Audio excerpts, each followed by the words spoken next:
Good morning बच्चों। क्या बात हो गई, आवाज नहीं निकल रही आपकी। गुड मॉर्निंग बच्चों। That's better. चलो जी, पता है अभी कौन सी क्लास है? मैथ्स की। ठीक है, चलिए देखिए स्टार्ट करते हैं और थोड़ी बातें बताते हैं। पहले आपको बताते हैं थोड़ा सिलेबस के बारे में। ठीक है, तो सबसे पहली बात तो जो आपका पेपर है, आपको मालूम है पेपर नंबर कौन सा है ये? चलो ये तो पता होगा ना, टोटल पेपर कितने होते हैं? टोटल पेपर 4 होते हैं। इनमें से 2 एमसीक्यू होते हैं और 2 डिस्क्रिप्टिव होते हैं। ठीक है, अच्छा डिस्क्रिप्टिव कौन कौन से होते हैं? अकाउंट्स और लॉ, ये डिस्क्रिप्टिव होते हैं। और मैथ्स और इको एमसीक्यू होते हैं। ठीक है, अच्छा कुछ ड्यूरेशन का आइडिया है आपको कि कितनी देर का एग्जाम होता है? डिस्क्रिप्टिव 3 आवर्स होता है और एमसीक्यू 2 आवर होता है। डिस्क्रिप्टिव कितना होता है? वो 3 आवर्स में आपको करना है पूरा, अलॉटेड टाइम 3 आवर्स है। और एमसीक्यू 2 आवर्स है। ठीक है, तो अभी फिलहाल हम बात करते हैं अपने पेपर की। तो ये पेपर जो है अब आपका क्वांटिटेटिव एप्टीट्यूड के नाम से है। किसके नाम से है? Quantitative aptitude. और ये पेपर नंबर 3 है। कौन सा पेपर है बेटा? Paper number 3। आपका पेपर नंबर 1 अकाउंट्स बनता है, पेपर नंबर 2 लॉ बनता है, पेपर नंबर 3 आपका क्यूए बनता है और पेपर नंबर 4 आपका इकोनॉमिक्स बनता है। इसी ऑर्डर में आपका एग्जाम भी होता है। ठीक है, अब जो क्वांटिटेटिव एप्टीट्यूड है तो बेसिकली हम ये बोल देते हैं कि भैया क्लास मैथ्स की है। बट क्वांटिटेटिव एप्टीट्यूड में सिर्फ मैथ्स नहीं है, इसमें 3 पार्ट है। कितने पार्ट है बेटा? 3 पार्ट्स है। और इसमें भी ये प्योर मैथ्स नहीं है बल्कि ये बिजनेस मैथ्स है। ठीक है, प्योर मैथ्स के भी बहुत सारे चैप्टर है। अब आओ बेटा जल्दी बैठो। पहली बात बेटा, 3 पार्ट में कौन कौन होते हैं? पहला पार्ट होता है बिजनेस मैथ्स, फिर एक होता है बिजनेस स्टैट्स और एक होता है logical reasoning. Logical reasoning LR. ठीक है, अच्छा चलिए जी, पहले मैं मैथ्स की बात कर लेता हूं। आपके सिलेबस के मैंने टॉपिक्स लिखे हुए, आपको जरा एक बार दिखा देता हूं। कुछ टॉपिक्स आपने बचपन में पढ़े हैं। ठीक है, कुछ टॉपिक्स आपने 10th क्लास में भी पढ़े हैं। अच्छा हाँ, एक चीज और, जैसे मैथ्स का नाम आता है ना थोड़ा सा, तो अपना दिल थोड़ा सा धक धक करने लगता है ना। चलो मैं एक बात पूछता हूं छोटी सी बस, किस किस के पास 12th क्लास तक मैथमेटिक्स नहीं था 12th क्लास में? ठीक है, 1 2 3 4। ठीक है, बाकी सबके पास 12th में मैथ्स था। मान लो क्वेश्चन को हल्का सा चेंज कर देता हूं। ऐसे कौन कौन थे जिनके पास 12th में मैथ्स तो था बट वो हल्का सा मैथ्स में गरीब थे? ठीक है, मैथ्स में गरीब होने का मतलब हाथ तंग है।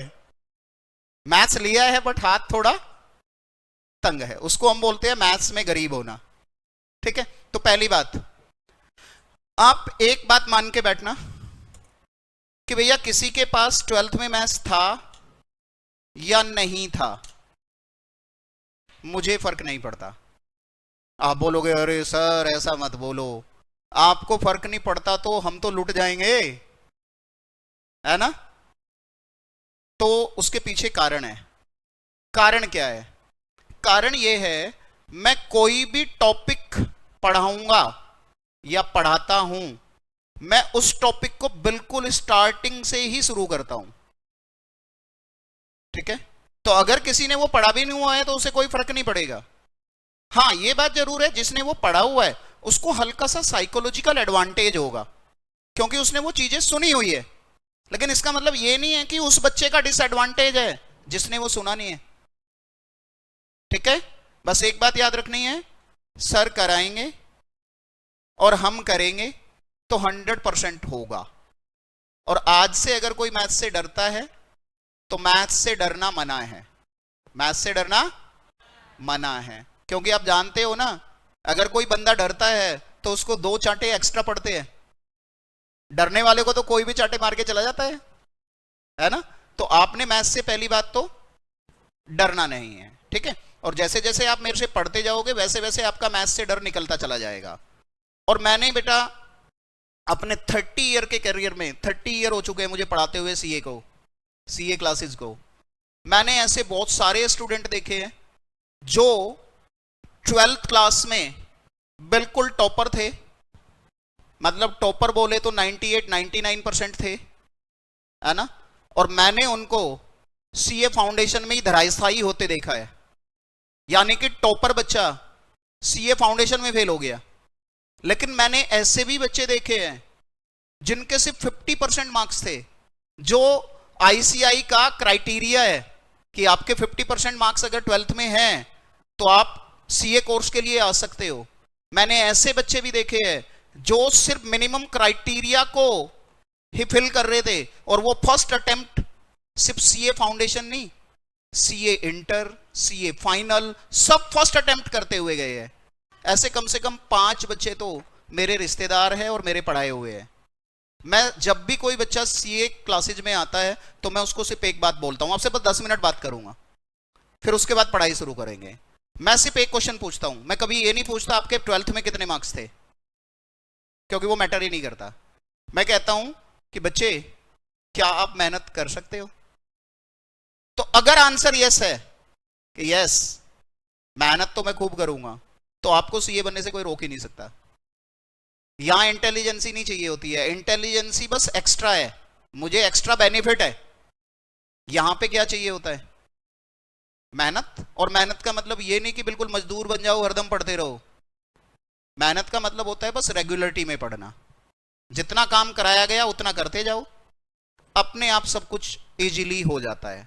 और दूसरी बात, किसी की सुननी नहीं है, सोच समझ के सीए में आए हो ना। यहां पे डिमोटिवेशन ज्यादा होता है। कई बार रिश्तेदार पूछते हैं, बच्चे पूछते हैं, दोस्त पूछते हैं क्या कर रहे हो? अरे सीए कर रहा हूं। अरे बस भाई कर ही रहा है, पता नहीं कब होगी। ऐसी मिथ्स है, बोलते हैं कि सीए तो बहुत डिफिकल्ट है, ऐसा नहीं है, ठीक है। तो आओ हम अपने सिलेबस की बात करते हैं, बीच बीच में बातें करेंगे, ठीक है। आओ बेटा, तो क्या क्या है आज से? मैथ से डरना मना है।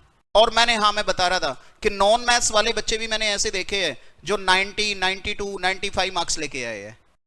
कारण सिर्फ उन्होंने बोला कि भैया ये मैथ्स मेरा किसी वजह से छूट गया था, अब भगवान ने मुझे दोबारा मौका दिया है तो करते हैं, ठीक है। तो करने से सब कुछ होता है। आओ बेटा, पहले टॉपिक की बात करता हूं, रेशियो एंड प्रोपोर्शन है चैप्टर 1 में पहला टॉपिक। इसी का सेकंड सब टॉपिक है सर्ड्स एंड इंडाइसेस। ये दोनों टॉपिक कभी बचपन में 7th एंड 8th में पढ़े होंगे आपने, ठीक है। 9th में भी है सर्ड्स एंड इंडाइसेस तो।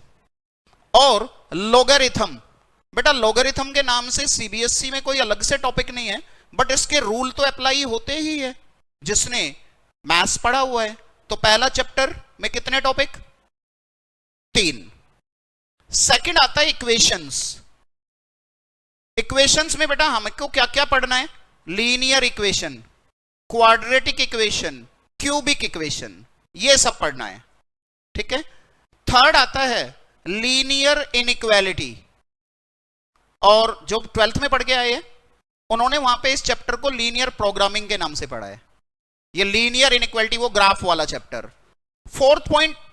फोर्थ चैप्टर आता है, ये सीए के लिए सबसे इंपॉर्टेंट है, मैथमेटिक्स ऑफ फाइनेंस।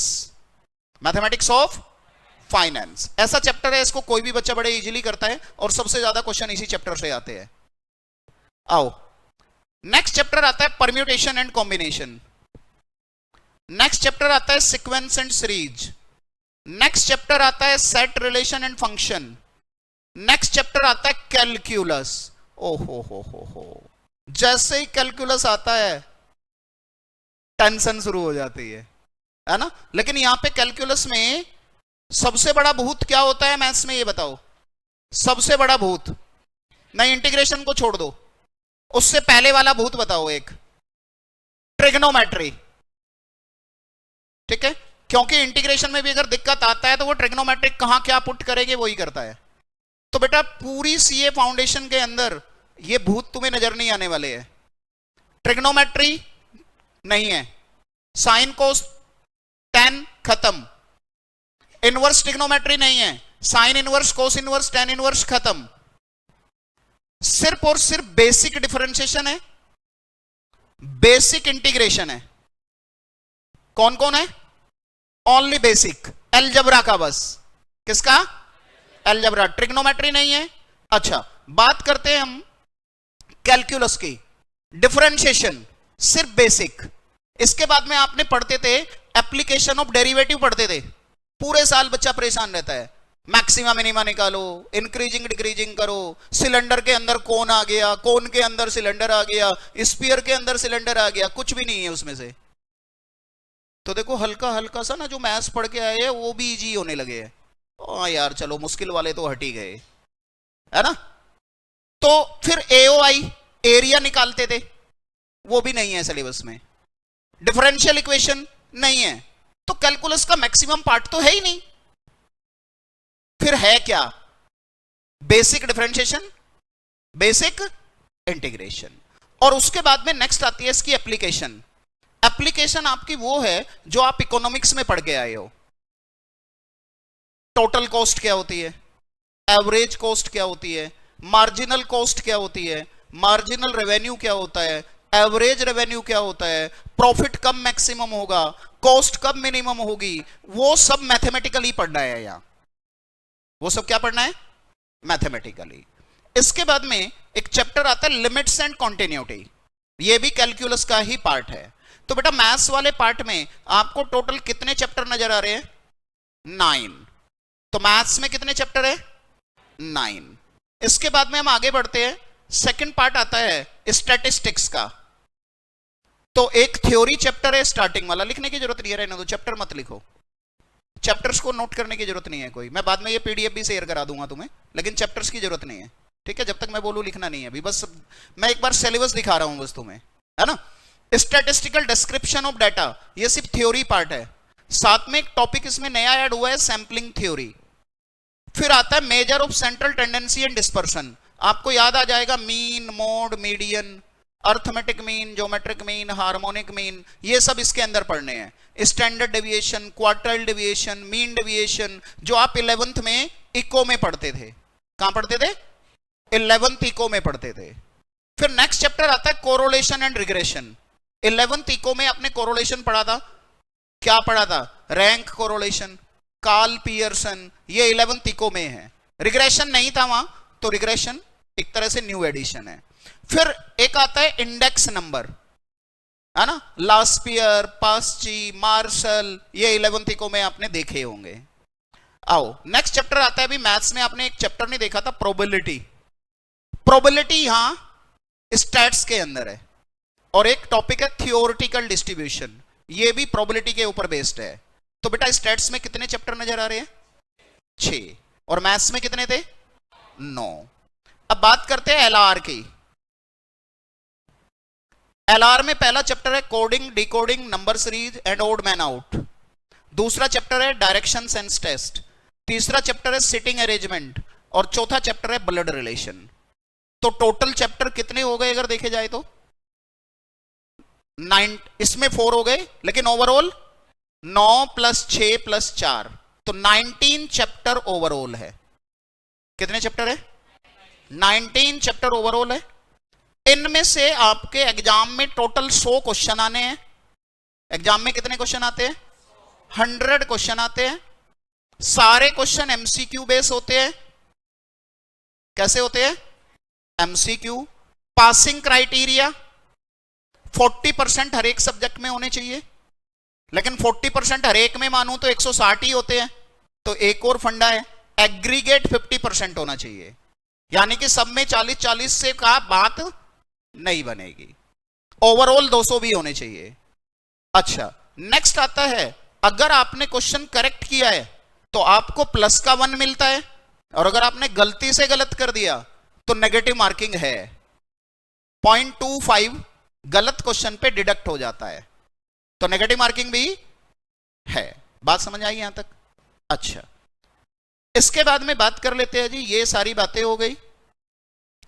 2 आवर का पेपर होता है, मैंने ऑलरेडी बता दिया था। 2 आवर होता है एमसीक्यू वाला, और एमसीक्यू कौन कौन से है? मैथ्स और इको। और डिस्क्रिप्टिव कितनी देर का होता है? 3 आवर्स का। ठीक है, अब बेटा इसके बाद में बात करते हैं कि क्या कैलकुलेटर अलाउड है। एग्जाम में कैलकुलेटर अलाउड है।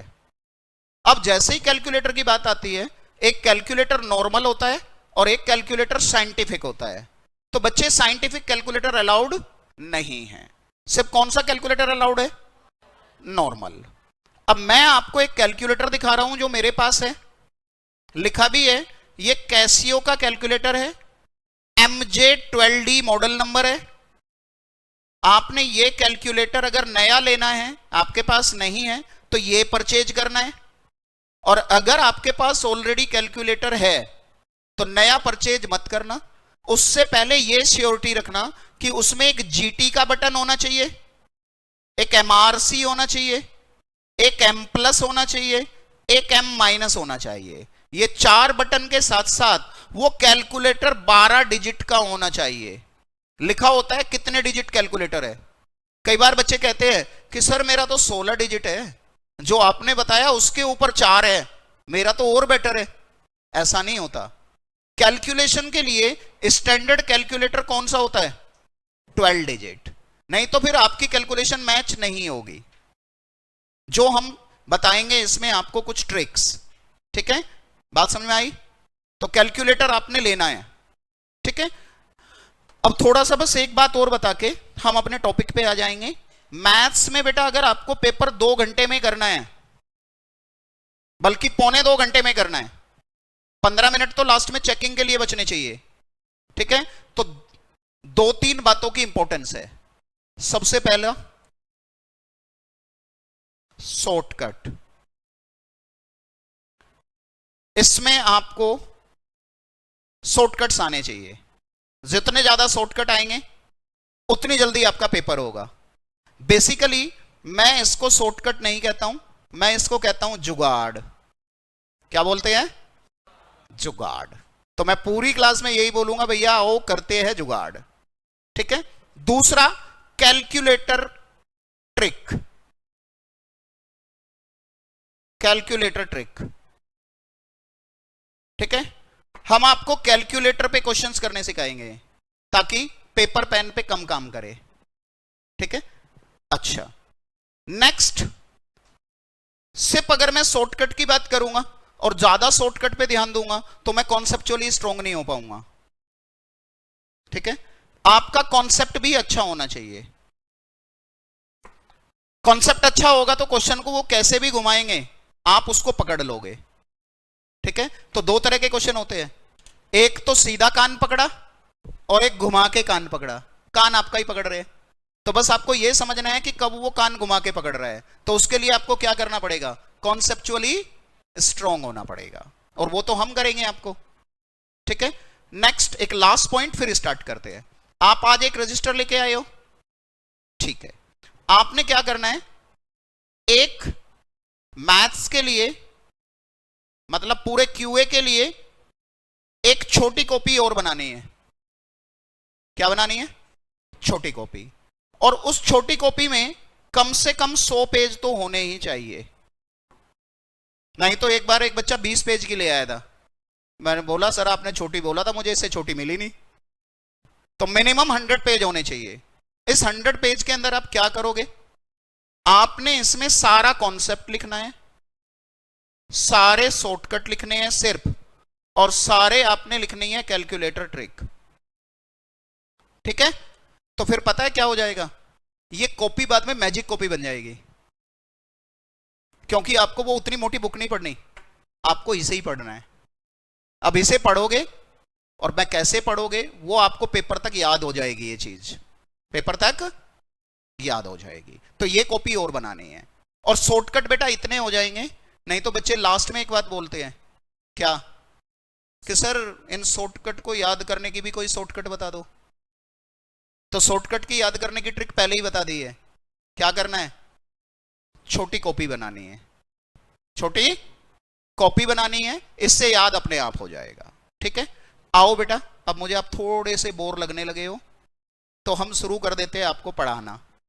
ठीक है, बीच में बातें भी करेंगे, ज्यादा बात देर ठीक नहीं होती है। वैसे भी मेरे को बातें बातें करनी आती नहीं है, मेरा सिलेबस बहुत ज्यादा है बेटा। 80 to 90 लेक्चर्स लगने वाले हैं टोटल।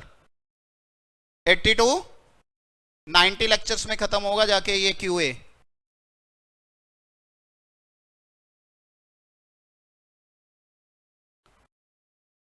कितने लेक्चर्स बोले बेटा मैंने? 80 to 90। अब अगर पेपर अगर सितंबर में हो गए तो आपको आइडिया है कि पेपर सितंबर में भी हो सकता है? ज्यादा चांस है। फिर भी हम 80 to 90 ही लेक्चर लगाएंगे, क्योंकि हमें भगा के पढ़ाने की आदत नहीं है। और वो 80 to 90 लेक्चर कैसे लगेंगे वो लेटर ऑन बताएंगे। ऑब्वियसली मैथ्स की क्लास डेली होगी, जिसके लेक्चर ज्यादा उसकी क्लास डेली पढ़ाएंगे, बिल्कुल बढ़िया तरीके से, भगाएंगे कभी भी नहीं।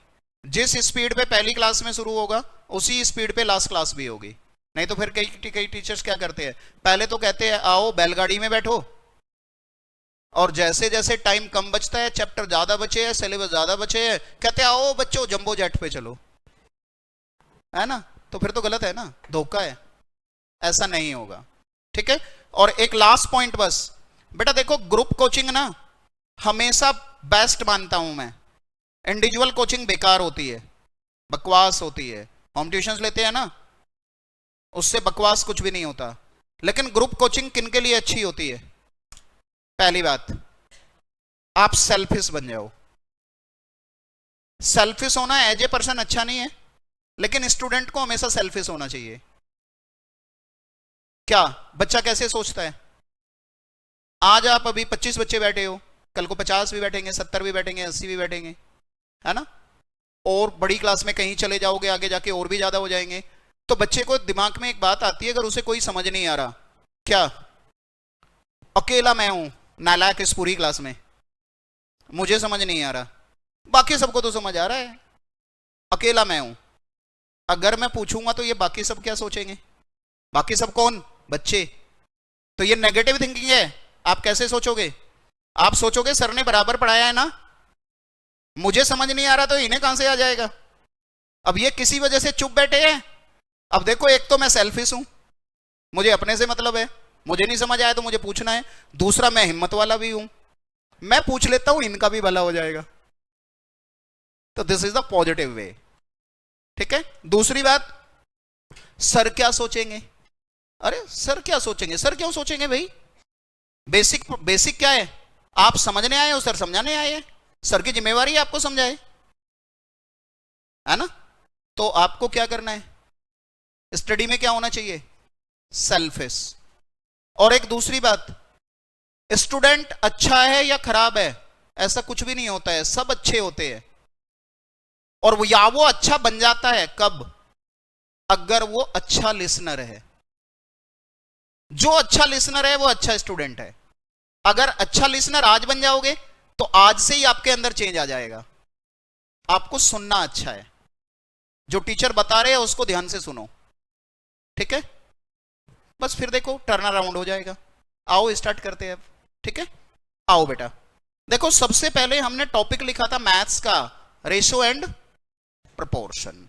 स्टार्ट भी हम उसी से करेंगे, और अभी जब तक मैं बोलूं ना तब तक आपने लिखना नहीं है। Ratio and proportion. बेटा जी सबसे पहली बात कर लेते हैं कि रेशो क्या होता है। ठीक है, अब एक बात बताओ यार, आप सारे कॉमर्स बैकग्राउंड के स्टूडेंट हो, है ना? अकाउंट्स पढ़ा है आपने, पार्टनरशिप चैप्टर तो पढ़ा है ना? तो पार्टनरशिप चैप्टर में आप क्या करते थे? कुछ पार्टनर होते थे, उन्हीं का रेशो तो बांटते थे।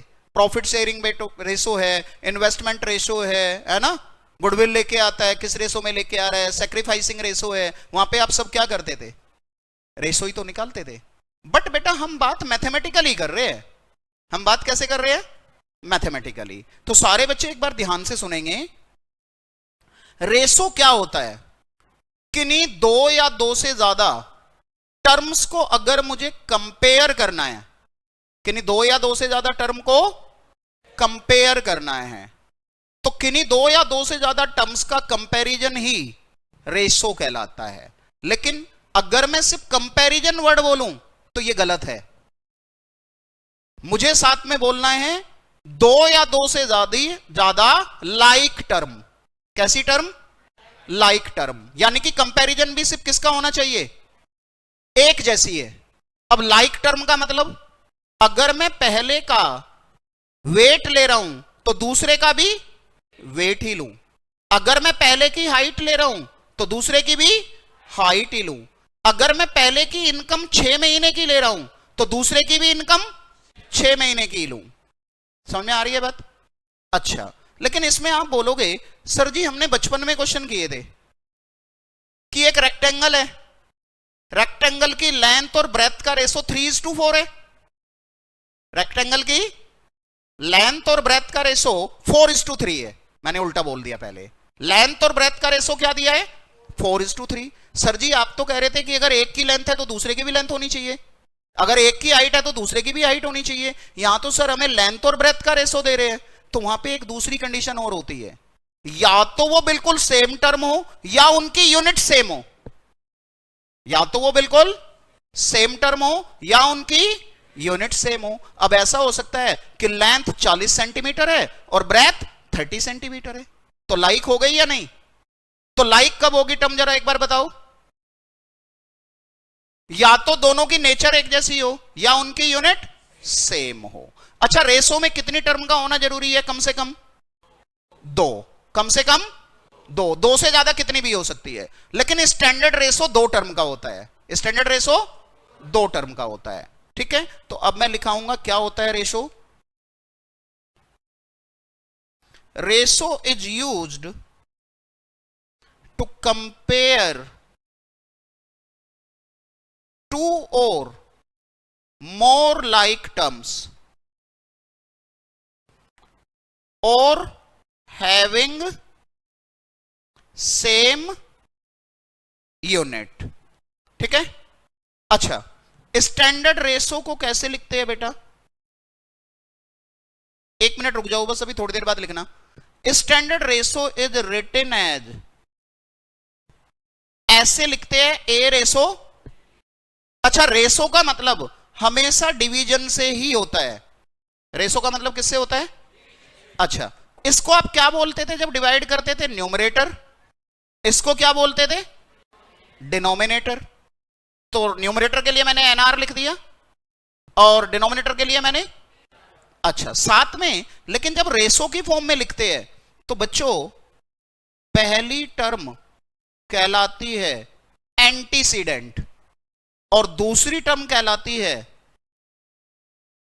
कॉन्सिक्वेंट। पहली टर्म कौन सी होती है बच्चों? एंटीसीडेंट। दूसरी कौन सी होती है? कॉन्सिक्वेंट। यानी कि एंटीसीडेंट किसकी जगह पे आया है? एंटीसीडेंट किसकी जगह पे आया है? न्यूमरेटर की जगह पे। कॉन्सिक्वेंट किसकी जगह पे आया है? डिनोमिनेटर की जगह पे। क्या यहां तक क्लियर है बातें? अच्छा, अब जरा एक एग्जांपल देखते हैं। मैंने कहा जी find ratio between 4 kilogram and 5000 gram. किसका रेशो निकालना है बच्चों? 4 किलोग्राम और 5000 ग्राम। अच्छा, मुझे एक बात बताओ, ये दोनों यूनिट वेट की है ना? ये दोनों यूनिट किसकी है? वेट की। लेकिन एक में किलोग्राम लिखा है और एक में, तो बेटा आप ग्राम को किलोग्राम में कन्वर्ट भी तो कर सकते हो और किलोग्राम को ग्राम में कर सकते हो। तो अगर वो यूनिट एक की ही है लेकिन वो अलग अलग है तो पहले उन दोनों को सेम करूंगा। तो बताओ बेटा 1 किलोग्राम में कितने ग्राम? तो अगर मैं रेशो निकालूंगा तो 4 किलोग्राम अपॉन, अब ये किलोग्राम से किलोग्राम कैंसिल हो गया, किलोग्राम से, तो रेशो क्या आ गया? 4:5। किस किस को समझ आ गई बात? Please raise your hand. ठीक है, गुड, किसी को दिक्कत तो नहीं है? आओ बेटा, छोटी सी बात है, एक और एग्जांपल लेता हूं, अभी फिर लिखने के लिए दूंगा। आओ, एक नेक्स्ट एग्जांपल की मैं बात कर रहा हूं। मैंने कहा यार find ratio between income of to persons. अब यहां पे मुझे इनकम ऑफ ए दी हुई है, यहां पे मुझे इनकम ऑफ बी दी हुई है। सपोज मुझे इनकम ऑफ ए दी है 40,000 है, और इनकम ऑफ बी मुझे दी हुई है 60,000 है। इनकम ऑफ ए कितनी है? 40,000। इनकम ऑफ बी कितनी है? 60,000। अब मुझे एक बात बताओ, यहां पे बच्चे जो इनकम है 40,000 और 60,000, क्या ये आपको बताया कि ये दोनों इनकम कितने दिन की है? 1 महीने की है, 15 दिन की है, 6 महीने की है, 1 साल की है, या डेली है? पॉसिबिलिटी तो कुछ भी है ना। तो क्या बताया? कहीं नहीं बताया। तो अगर बताया नहीं तो मैं मान लूंगा ये दोनों सेम है। अगर पहले की 1 महीने की है तो दूसरे की भी, अगर पहले की 6 महीने की है तो दूसरे की भी, अगर पहले की डेली है तो दूसरे की भी। तो अगर कुछ ना बोले तो मैं मान लूंगा दोनों ऑलरेडी बराबर है। टेंशन वाली कोई बात? तो रेशो कैसे निकलेगा फिर? 40,000 डिवाइडेड बाई, क्या हुआ जी? ये 4 जीरो कट गई, तो क्या बना रेशो? 2:3। यहां तक की कहानी समझ आ रही है? यहां तक कोई दिक्कत? बोलो बोलो। आओ, मैं पॉइंट एग्जांपल एक और लेता हूं। मैंने कहा जी यहां पे इनकम ऑफ ए है, यहां पे इनकम ऑफ बी है। मेरे प्यारे बच्चों, मुझे ए की इनकम दी, चलो थोड़ा सा बढ़ा देता हूं, 40,000 थोड़ा बढ़िया नहीं लगेगा, चलो कोई नहीं, लिख दिया तो लिख देते हैं, बढ़िया लगने से क्या करना है। 40,000 इनकम है 6 मंथ की। कितनी बेटा? 40,000 है 6 मंथ की। और मैंने कहा जी यहां पे इनकम है 50,000 8 मंथ की। अब एक तो तरीका यह है कि भाई मैंने क्या किया, सीधा 40 और 50 का रेशो निकाल दिया। तो अगर मैंने ये रेशो निकाल दिया तो ये आया 4 रेशो। अब यहां पे एमसीक्यू है, तो एमसीक्यू है तो आपको मोस्टली पहली ऑप्शन में ही 4:5 लिखा होगा। तो वो बच्चा तो क्या करेगा, वो कहेगा 4:5 है और बोलेगा यस मेरा ठीक है, निकल गया आंसर। लेकिन ट्रेजेडी हो गई उसके साथ। सीए फाउंडेशन में ट्रेजेडी क्या है, यहां गलत वाले को भी मिलते हैं और सही वाले को भी मिलते हैं, लेकिन गलत वाले के साथ दिक्कत क्या हो जाती है? नेगेटिव में हो जाता है। इस नेगेटिव से ही तो बचना है। नेगेटिव नंबर से भी बचो, नेगेटिव पर्सन से भी बचो, अपने आप पॉजिटिव रहोगे। तो इसका मतलब क्या हुआ, ये तो गलत है। अब तुम मुझे बताओ ये गलत क्यों है? हां, दोनों का एक जैसा होना चाहिए ना। दिक्कत क्या हो रही है? ये 6 महीने का है और ये 8 महीने का है। तो अब क्या करना चाहिए? कोई कहता है दोनों को 8 महीने की बना लो, कोई कहता है दोनों को 6 महीने की बना लो, लेकिन सबसे आसान तो 1 महीने की निकालना है ना। क्योंकि अगर इसकी 6 महीने की 40,000 है तो 1 महीने की कैसे निकलेगी? 40,000 डिवाइडेड बाई 6। बोलो हां या ना। तो मतलब मेरा रेशो कैसे निकलना चाहिए बच्चे? रेशो निकलना चाहिए 40,000 डिवाइडेड बाई 6 और यहां के बाद 50,000 डिवाइडेड बाई 8, है ना। अब इसको सोल्व कैसे करेंगे? बेसिकली मैं अभी आपको बताऊंगा सारी चीजें। अभी तो मैं बता देता हूं कि मैं इसको ऐसे करता हूं, ये सबसे ऊपर वाला नंबर सबसे नीचे इंटू होके ऊपर लिख देते हैं और बीच के दोनों नंबर आपस में इंटू होते हैं। जब डिवीजन होता है तो ऐसे करते हैं। कैसे बताया मैंने?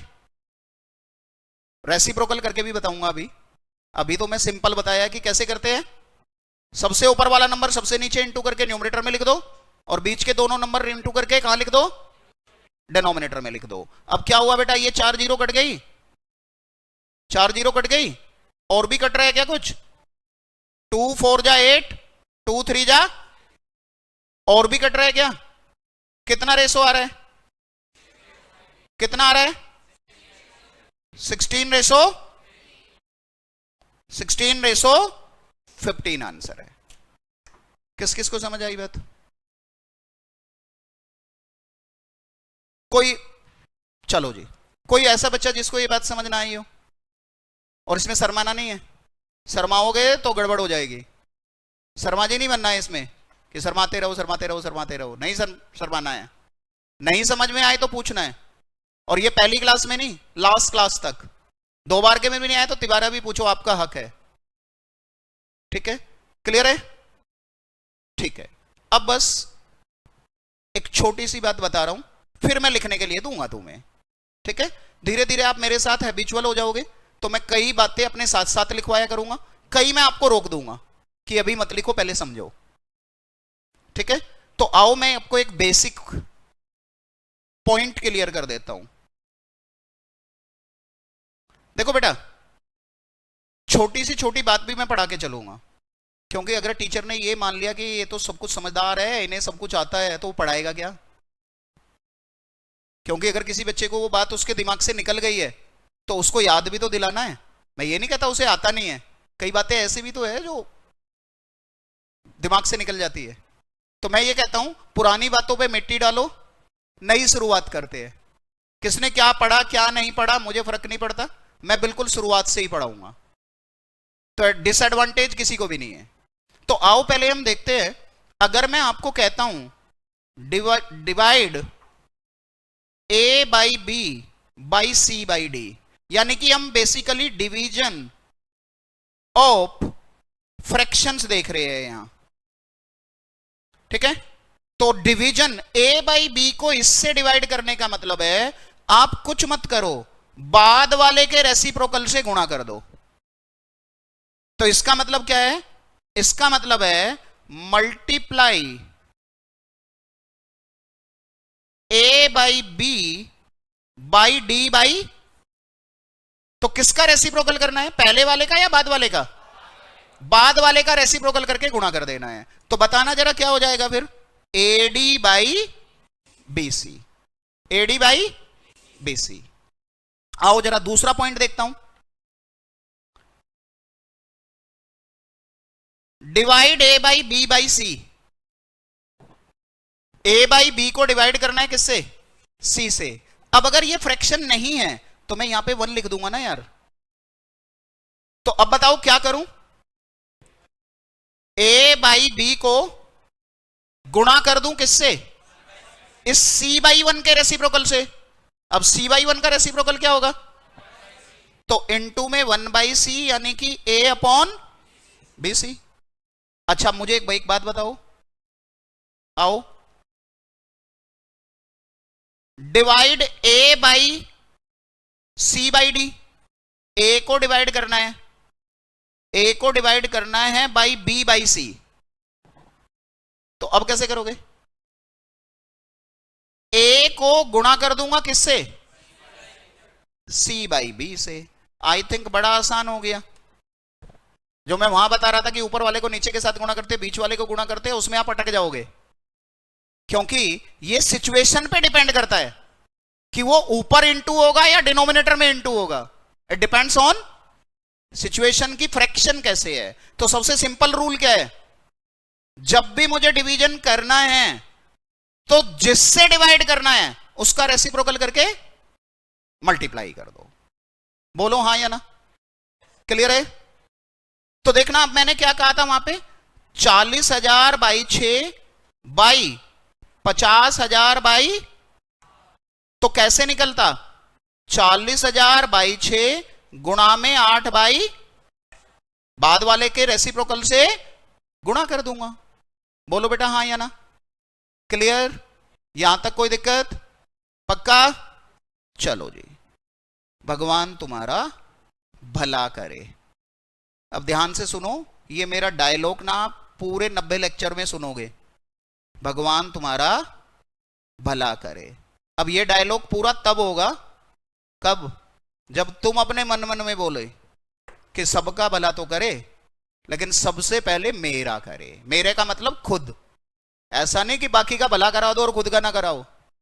तो डायलॉग कब कब पूरा होगा जी? भगवान सबका भला करे लेकिन शुरुआत मेरे से ही करे। ठीक है, अब आप लिखना स्टार्ट करो। कहीं राइटिंग समझ ना आए तो पूछ लेना भाई, और कहीं कोई पॉइंट में दिक्कत आए लिखते लिखते भी तो भी पूछ लेना।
बढ़ाओ आगे। बेटा कहीं पे कोई वर्ड समझ ना आए तो बोल देना। बस ये मान लो आज मेरी पहली क्लास है, आज मैं सबसे अच्छा लिखने की कोशिश कर रहा हूं। ए को एंटीसीडेंट, ANTECEDENT,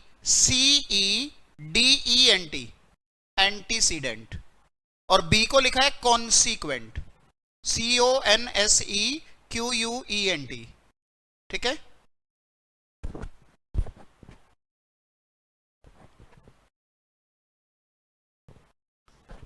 हाँ जी बच्चों, यहां तक नोट हुआ? आगे बढ़ूं? ये एंटीसीडेंट है, ये कॉन्सिक्वेंट है, यहां सी के साथ ई भी है बेटा, CEDENT। न्यूमरेटर की जगह पे कौन यूज होता है? एंटीसीडेंट। डिनोमिनेटर की जगह पे कॉन्सिक्वेंट।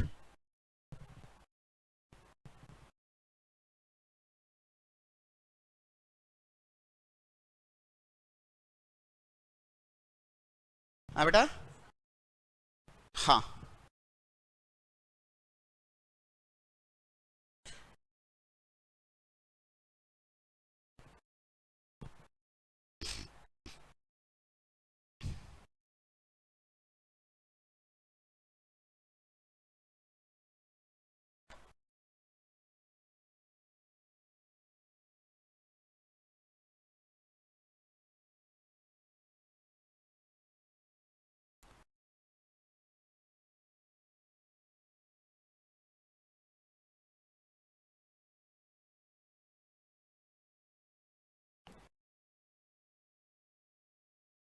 हो गए बच्चे?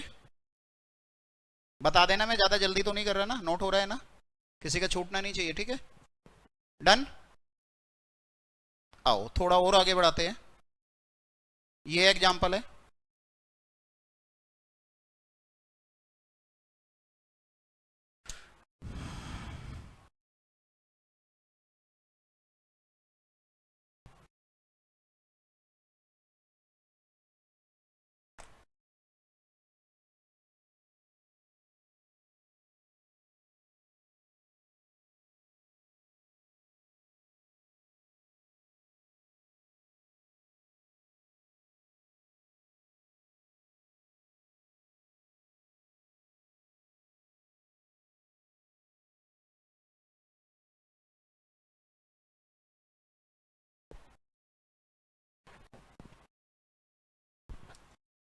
डन इतना।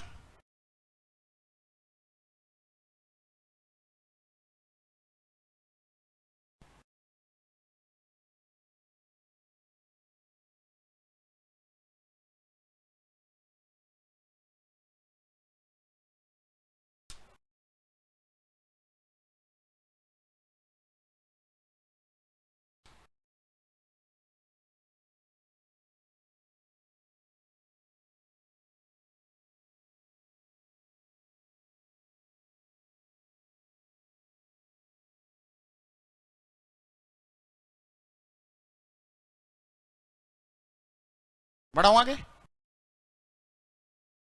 ठीक है, यहां तक हो गया? लिख लो आराम से लिख लो, कोई दिक्कत नहीं है।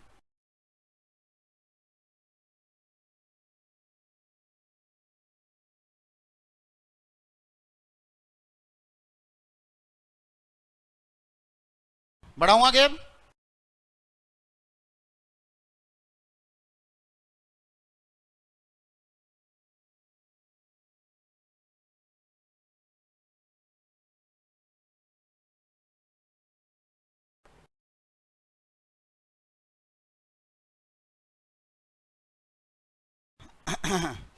और हाँ, एक बात और, बेटा आज की क्लास से तो नहीं, लेकिन नेक्स्ट क्लास से हम आपको थोड़ा थोड़ा गृह कार्य देना स्टार्ट करेंगे। गृह कार्य बोले तो होमवर्क। और मेरी आदत है कि मैं जब होमवर्क देता हूं तो पहले नेक्स्ट क्लास में डाउट पूछता हूं। मैं डाउट के बगैर आगे नहीं बढ़ता, और ये बिल्कुल 90 लेक्चर्स में थ्रू आउट ऐसा ही रहेगा। तो आपको ये मान के चलना है कि एक क्लास छूटती नहीं है। हाँ, जब तक मैक्सिमम बच्चे ये ना कह दे आज करा नहीं, लेकिन वो चांस बहुत कम होता है। बच्चे पढ़ेंगे तो जरूरी ना यार, अब तो और भी ज्यादा पढ़ेंगे, अगर सितंबर में पेपर है तो अब तो मजे करने का टाइम ही नहीं है। ठीक है, होने को दिसंबर में भी हो सकते हैं, बट हम ज्यादातर क्या मान के चल रहे हैं, सितंबर। और अगर सितंबर में भी पेपर है तो आपको ऐसा तो हम करेंगे नहीं कि अगस्त में सिलेबस खत्म करके दे, उसका भी कोई फायदा नहीं है। एक महीना तो कम से कम सेल्फ स्टडी के लिए चाहिए, जिसमें आप एनालाइज कर सको, हम रिवाइज करा सके, हम मॉक टेस्ट ले सके, कोई कमी है तो उसको दूर कर सके, है ना। नहीं तो ऐसा ना हो कि बोले कुछ बच्चे टेस्ट नहीं देते, पकड़ पकड़ के टेस्ट में बैठाना पड़ता है, कहते हैं सर आपको क्या टैलेंट दिखाना, हम आईसीआई को दिखाएंगे टैलेंट सीधा। तो आईसीआई वाले बोलते हैं आ जाओ बेटा हमारा भी टैलेंट देख लो, हिसाब बराबर कर देते हैं वो। चलो लिखो एक बार।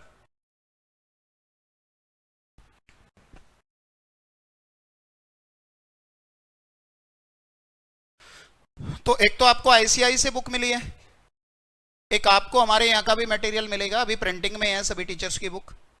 तो जैसे ही बुक्स आएगी आपको यहाँ से वो सारी बुक मिलेगी। ठीक है, और हर एक में स्टडी का जो आपकी आईसीआई वाली बुक है, बुक में ऑलरेडी इंक्लूड है, बट जहां जहां पे मुझे जरूरत पड़ेगी मैं वहां पे आपको स्टडी के क्वेश्चन भी करवाऊंगा। और उस दिन मैं आपको बोलूंगा कि आप या तो अपना मॉड्यूल ले आओ, और नहीं लेके आते तो मैं यहीं पे आपको पीडीएफ दिखा के क्वेश्चंस करा दूंगा, जरूरी नहीं वजन खींच के लेके आओ। तो फिर आपके लिए नोट्स कोई भी बुक मैथ्स के लिए सफिशिएंट नहीं है, कुछ भी आ जाता है पेपर में। बट हाँ, मैं ये जरूर बोलूंगा कि मेरे जो नोट्स है जो मैं क्लास में कराया है वो मोर देन सफिशिएंट है, ये गारंटी है। उसके बाहर आ ही नहीं सकता, कभी नहीं आता, क्योंकि मैं पढ़ाता ही सब कुछ है, कुछ छोड़ता ही नहीं। ठीक है, तो चलो जी यहां तक लिख लिया। बोलो बेटा देखो ऐसे मत किया करो, ये मुंडी मुझे समझ नहीं आती, इसका मतलब कई बार हाँ होता है कई बार ना होता है। तो बताओ यस और नो में जवाब दो। डन, यहां तक कोई दिक्कत है? आओ जरा ये लिखो।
पहला पॉइंट हो गया नोट सबका?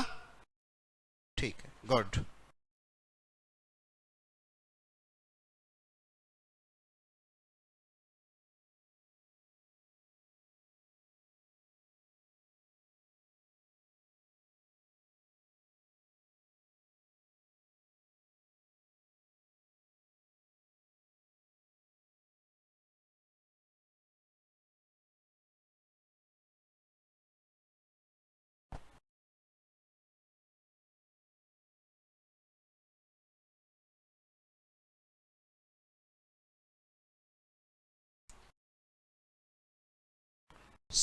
सेकंड पॉइंट नोट हो गया,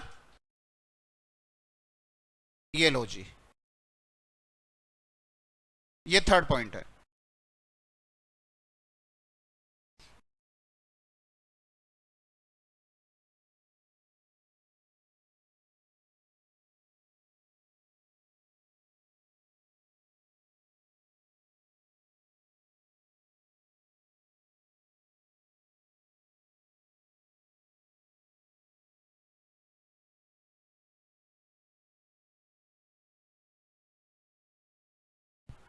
अभी बच्चे रिजल्ट देख रहे हैं, अभी दिसंबर वाला नहीं लगा है।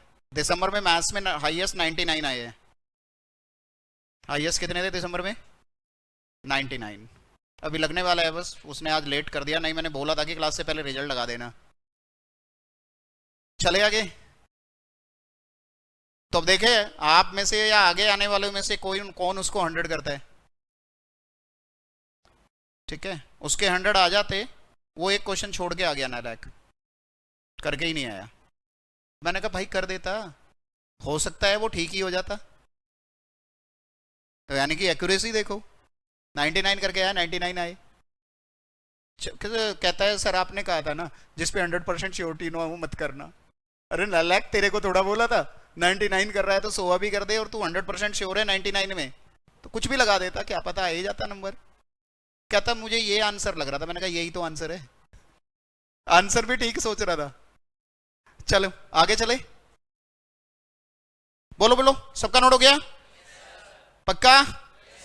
चलो जी आओ, एक लास्ट एग्जांपल। आओ जी, एक एग्जांपल है मेरे प्यारे बच्चों। मैंने कहा फाइंड रेशो, साथ साथ लिख लो अब, बिटवीन 4 किलोग्राम एंड 5 मीटर। आपको रेशो निकालना है 4 किलोग्राम और 5 मीटर का। A option 4 kilogram ratio 5 metre, B option 4 ratio 5, C option does not exist, या फिर कैन नॉट बी फाइंड भी कह सकते हैं, और डी पे नन ऑफ दीज। बिल्कुल सी होगा जी।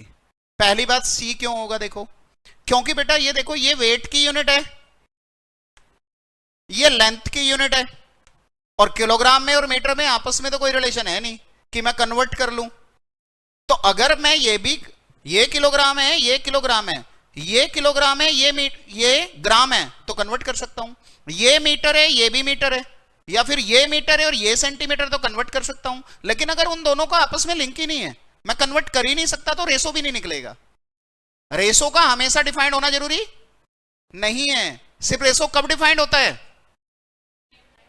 जब वो लाइक हो। अच्छा मुझे बताओ, अगर मैं पूछूं -3/5, क्या ये एग्जिस्ट करेगा? माइनस किससे पहले है? सिर्फ 3 से पहले, और 5 प्लस का है। क्या ये रेशो एग्जिस्ट करेगा? नहीं करेगा, क्योंकि दोनों एक जैसे कहां हुए? एक पॉजिटिव का है और एक, अगर दोनों पॉजिटिव है तो रेशो निकलेगा, अगर दोनों नेगेटिव है तो रेशो, बोलो हां या ना। तो ये रेशो भी एग्जिस्ट नहीं करेगा। यहां तक की कहानी सबको समझ आ रही है?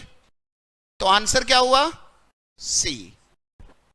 तो अभी तक हमने क्या पढ़ा? बेटा रेशो के बारे में मुझे बताओ, रेशो कब डिफाइंड होता है? लाइक टर्म, या फिर उनकी यूनिट सेम। अगर यूनिट सेम नहीं है तो मैं क्या चेक करूंगा कि क्या यूनिट सेम बना सकता हूं। अगर यूनिट सेम बना सकता हूं तो सेम बना लूंगा, और अगर नहीं बना सकता तो डज नॉट एग्जिस्ट या नॉट डिफाइंड। बात समझ में आ रही है? अच्छा, पहली टर्म को क्या बोलते हैं स्टैंडर्ड रेशो में?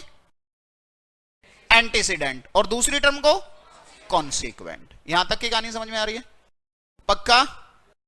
आओ बेटा, नोट हो गया था ये? अब ध्यान से सुनना है, अभी लिखना नहीं है। मैं कुछ ले रहा हूं इंपॉर्टेंट पॉइंट्स अबाउट रेशो। बेटा हमेशा याद रखना, मैं कोई भी चैप्टर पढ़ाऊंगा आपको पॉइंट्स में पढ़ाऊंगा, पॉइंट्स में पढ़ाने का एक फायदा होता है कि जब भी तुम्हें चैप्टर रिवाइज करना है, सब कुछ पढ़ने की जरूरत नहीं है, पॉइंट पढ़ लो, चैप्टर रिवाइज। ठीक है? तो सबसे पहली बात मेरे प्यारे बच्चों, आपने एक बात देखा यार, ऊपर किलोग्राम, यहां भी किलोग्राम, तो ये कैंसिल हो गया।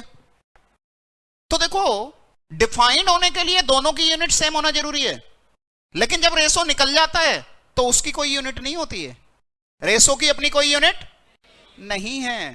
तो जब किसी की कोई यूनिट नहीं होती है, उसको हम कहते हैं कि वो प्योर नंबर है। क्या कहते हैं? ये पूरे मैथ्स में 19 चैप्टर में बहुत बार यूज होने वाला है कि ये प्योर नंबर है। तो हम क्या लिखेंगे? पहला पॉइंट, अब मेरे साथ साथ लिख लेना, ये ratio is a pure number. अब प्योर नंबर बोलूं तो यूनिट फ्री, यूनिट फ्री, और यूनिट फ्री बोलूं तो ratio do not have any unit.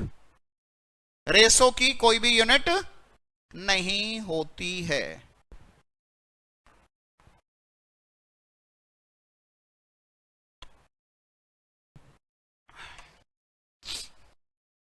बात समझ में आ रही है सबको? तो प्योर नंबर का मतलब रेशो की यूनिट नहीं है, कोई यूनिट नहीं होती रेशो की, वो एक प्योर नंबर है। ठीक है? किसी को इस बात में डाउट? पक्का? आगे चलूं? आओ सेकंड पॉइंट की बात करते हैं। देखो बेटा, रेशो में जिन भी टर्म्स का निकाल रहा हूं ना, वो दो टर्म भी हो सकती है, दो से ज्यादा भी हो सकती है। अभी मैं सिर्फ फिलहाल अभी तक दो की बात कर रहा हूं। तो all should be in lowest form, all should be in lowest form, यानी कि अगर वो किसी से कैंसिल हो सकते हैं तो मैं कैंसिल करूंगा। दूसरी बात, it should be most simplified. Most simplified का मतलब क्या है, अभी मैं एक एग्जांपल के थ्रू बताऊंगा। तो पहली सेकंड पॉइंट मेरे साथ साथ लिख लो, फिर जब एग्जांपल बताऊंगा तो समझना। ऑल द टर्म्स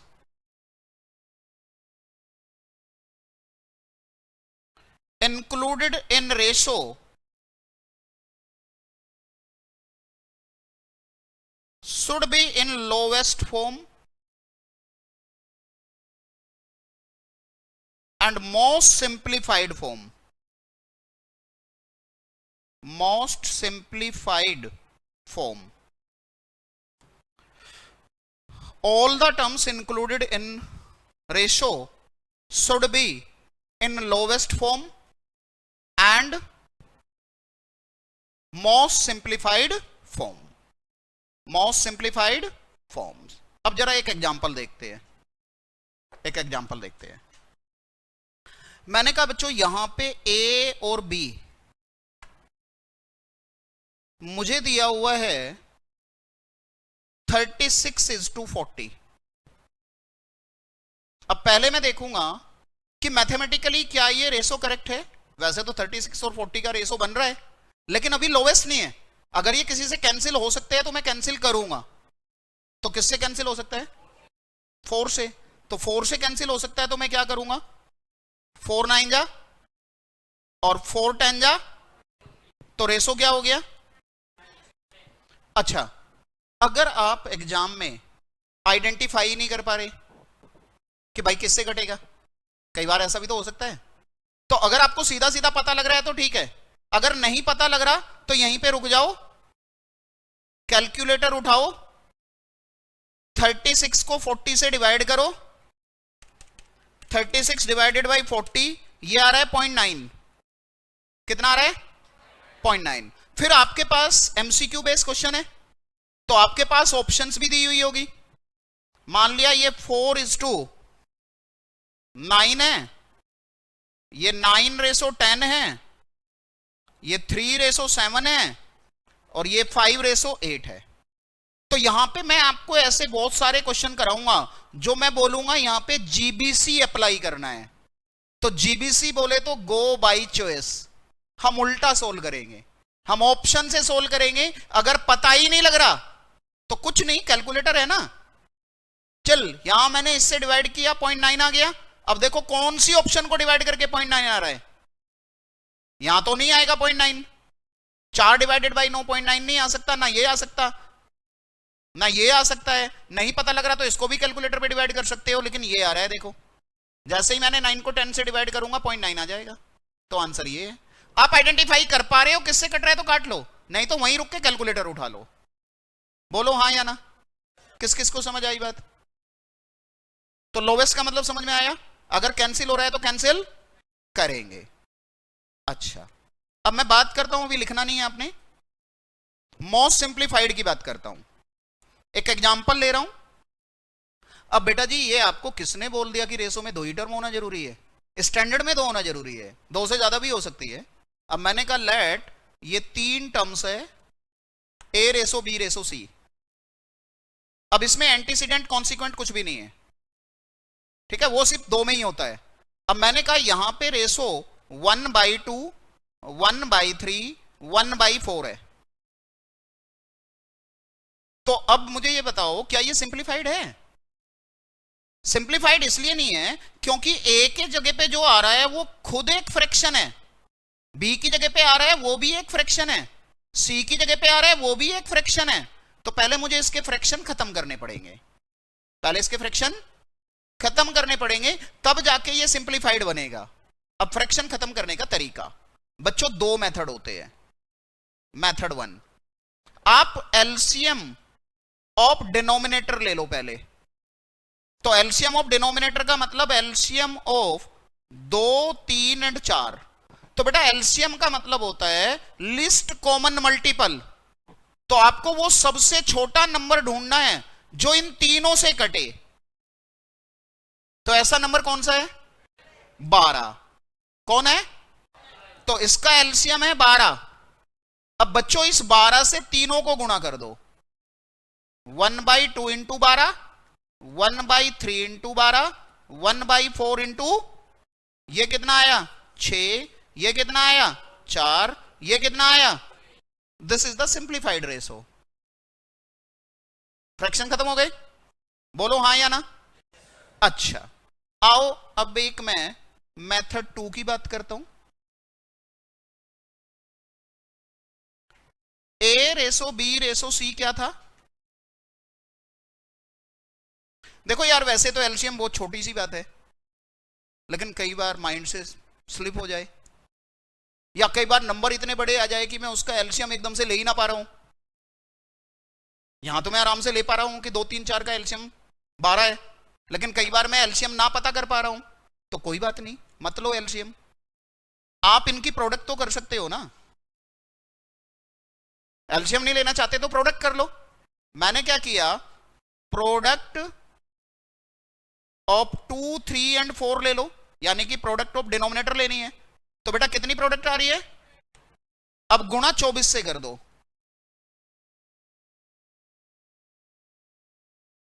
अब अगर एलसीएम भी वही है और प्रोडक्ट भी वही है तो एक ही स्टेप में खत्म हो जाएगा, लेकिन कई बार एलसीएम अलग होगा और प्रोडक्ट अलग होगी, तो वो उसके एक स्टेप एक्स्ट्रा पड़ेगा। तो कितना आ रहा है जरा बताना? 12, 8 और 6। लेकिन मुझे बताओ क्या ये लोवेस्ट है? ये तो अभी भी कट सकता है। किससे? 2 से। तो अगर 2 से कट सकता है तो क्या बना? क्या हम वहीं पहुंच गए? तो अगर रेशो में ऑलरेडी फ्रैक्शन की टर्म है तो उस फ्रैक्शन को खत्म करने के 2 तरीके, या तो मैं क्या करूंगा बताओ, डिनोमिनेटर का एलसीएम ले लूंगा, और अगर मैं डिनोमिनेटर का एलसीएम नहीं ले पा रहा तो क्या करूंगा, प्रोडक्ट से और उनसे गुणा करके मेरी फ्रैक्शन सिंप्लीफाइड हो जाएगी। बोलो हाँ या ना। Everything is clear? सब ईमानदार हो? एक बात याद रखना, ईमानदारी से बात याद आई, दुनिया भर से बेईमानी करो चलेगा, क्योंकि बेईमानों की दुनिया में थोड़ी बहुत बेईमानी करनी पड़ती है। पूरे ईमानदार रहोगे तो फंस जाओगे, लेकिन अपने से बेईमानी कभी मत करना। और अपने से बेईमानी का मतलब क्या होता है, मुझे समझ नहीं आ रहा फिर भी मैं चुप बैठा हूं। खुद से बेईमानी नहीं करनी, सबको अपनी कैपेबिलिटी पता होती है, ठीक है। सबसे बेईमानी कर लो, वैसे बेईमानी करनी नहीं चाहिए, ईमानदार रहो, ठीक है, लेकिन खुद से बेईमानी नहीं करनी। लिखो बेटा। अच्छा, जब 2 से ज्यादा रेशो आ जाते हैं जब 2 से ज्यादा टर्म आ जाती है तो इसको हम कहते हैं कंटिन्यूड रेशो। तो ये कौन सी टाइप है रेशो की? Continued, CONTINUED, this is continued ratio. ठीक है, लिख लो एक बार।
कहां तक हुआ बेटा? मेथड 1 हो गया सबका? पक्का?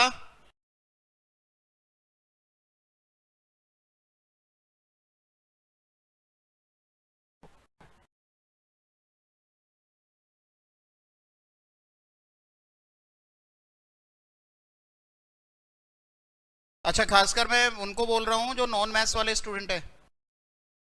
अगर आपको क्लासेज में समझ आ रहा है ना, तो अपने को कभी कमजोर मत समझना।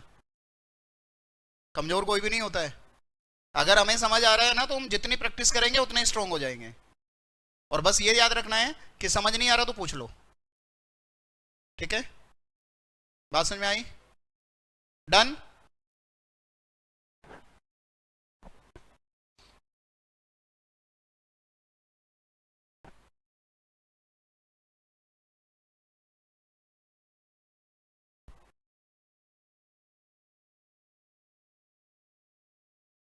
डन बेटा?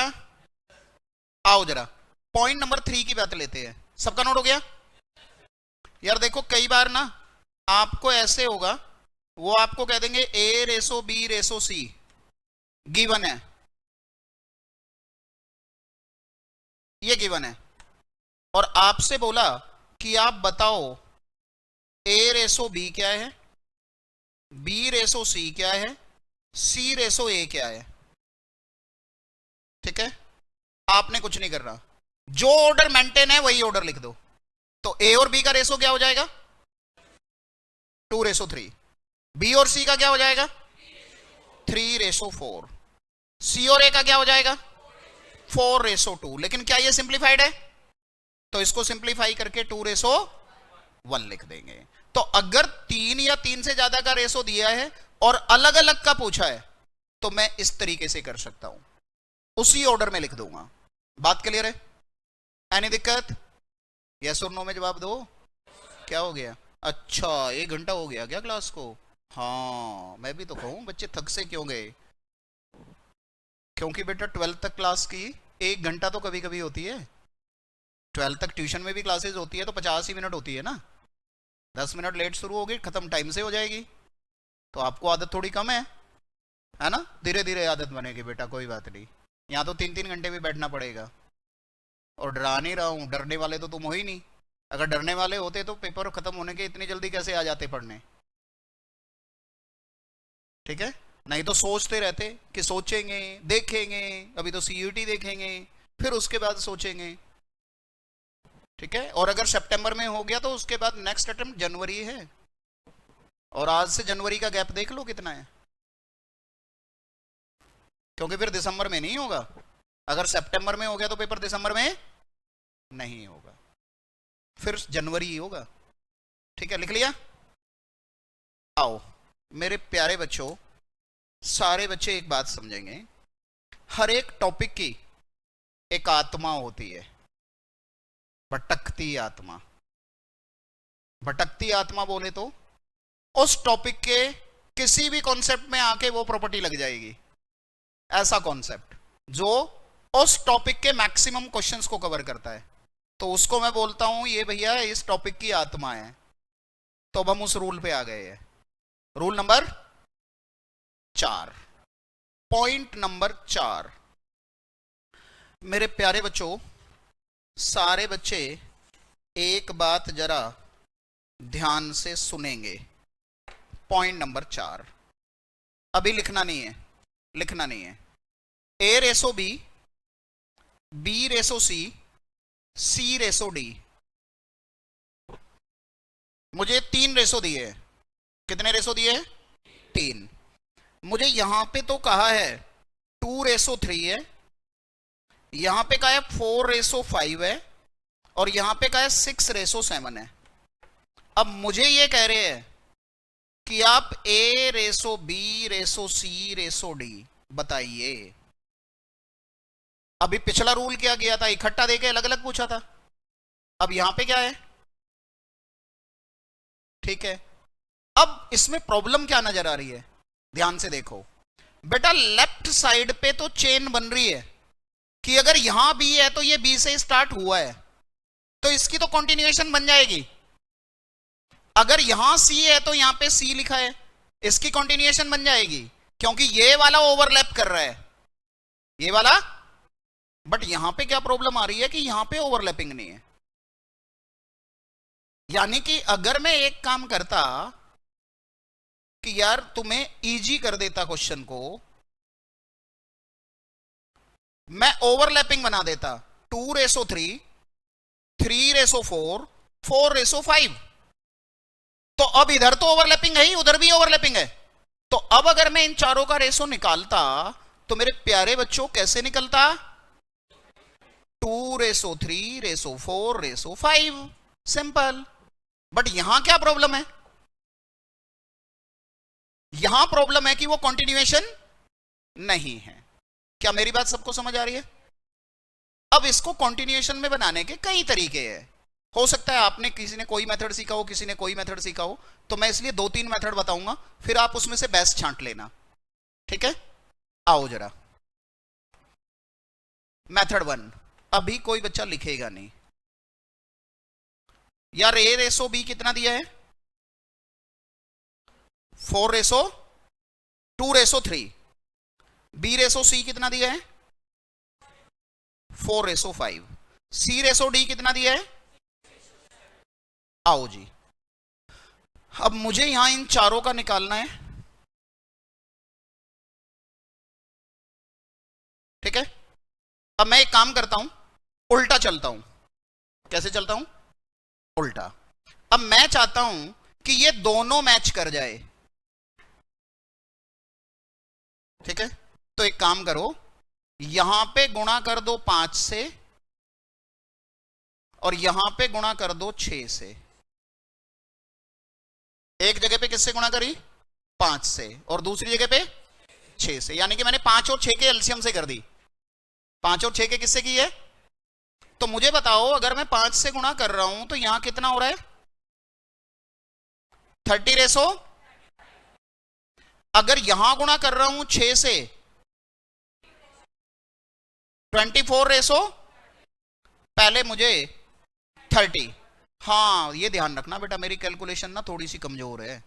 मैं कई बार ऐसे कर देता हूं, और कई बार जानबूझ के करता हूं कि ध्यान है या नहीं, लेकिन हर बार जानबूझ के नहीं करूंगा। कई बार हो जाता है, मुझे भी नहीं पता होता, तो वो गलती तुम्हें पकड़नी है।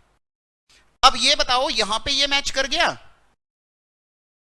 अब लेकिन बेटा सिर्फ यहीं पे मैच करने से थोड़ा बात बनेगी। यहीं पे मैच करने से थोड़ा बात बनेगी। मुझे कहां पे मैच करना है? अगर यहां 24 है तो मुझे यहां भी क्या बनाना पड़ेगा? 24। तो इससे किससे गुणा करूं? किससे करूं? 8 से करूं। तो 8 से गुणा किया तो कितना हो गया बेटा? 16 रेसो। क्या मैच कर गया? क्या तो ए रेसो बी रेसो सी रेसो डी कितना आ रहा है?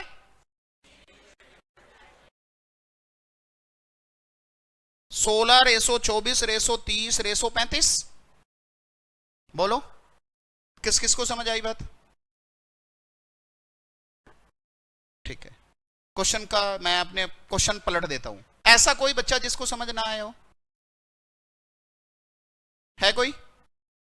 चलो गुड, शाबाश, भगवान तुम्हारा भला करे। तो अगर ऐसे करना है तो कहीं ना कहीं मुझे थोड़ा सा सोचना पड़ रहा है। सोचना क्या पड़ रहा है? किससे गुणा करूं ताकि उनको बराबर बना लूं। और कोशिश इसको करने की मैं शुरू से भी कर सकता हूं, जरूरी नहीं मैं एंड से चलूं। आप शुरू से भी चल सकते हो, लेकिन एंड से चलना थोड़ा सा बेनिफिशियल होता है। ठीक है, अब एक मेथड मैं तुम्हें बताता हूं जिसे मुझे सोचना ना पड़े और बस मैं एक बंधे बंधाए रूटीन पे चलता रहूं। ठीक है, तो आओ मेथड 2 की बात करते हैं। कर लेते हैं एक जुगाड़।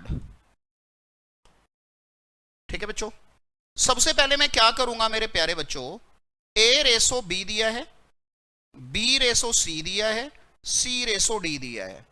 बेटा यहां पे 2 रेसो 3 है, यहां पे 4 रेसो 5 है, यहां पे 6 रेसो 7 है। तो मैं इसको थोड़ी देर के लिए ऐसे लिख लेता हूं, n1 d1, n2 d2, n3 d3। Numerator denominator लिख रहा हूं। n1 का मतलब पहले रेसो का न्यूमरेटर, d1 का मतलब पहले रेसो का डिनोमिनेटर, n2 का मतलब दूसरे का न्यूमरेटर, d2 का मतलब दूसरे का। अब आओ जी, बगैर कुछ सोचे समझे शुरू करते हैं। इनका ये रेशो अगर मुझे क्लब करना है तो बेटा जी न्यूमरेटर न्यूमरेटर न्यूमरेटर से शुरुआत करनी है, तीनों के न्यूमरेटर गुणा कर दो।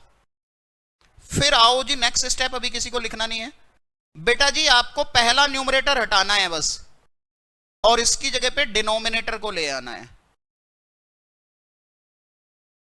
क्या बोला मैंने?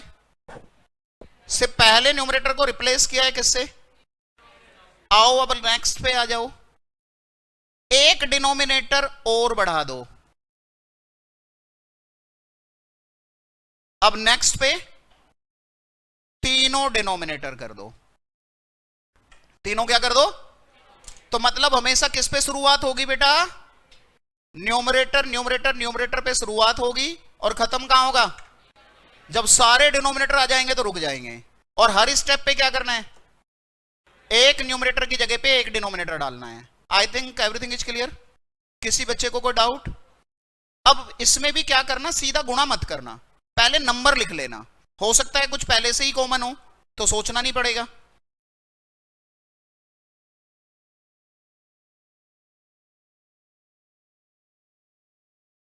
पहले मुझे ये बताओ क्या मैंने ठीक लिखे हैं नंबर सारे? देख लो, चेक कर लो एक बार।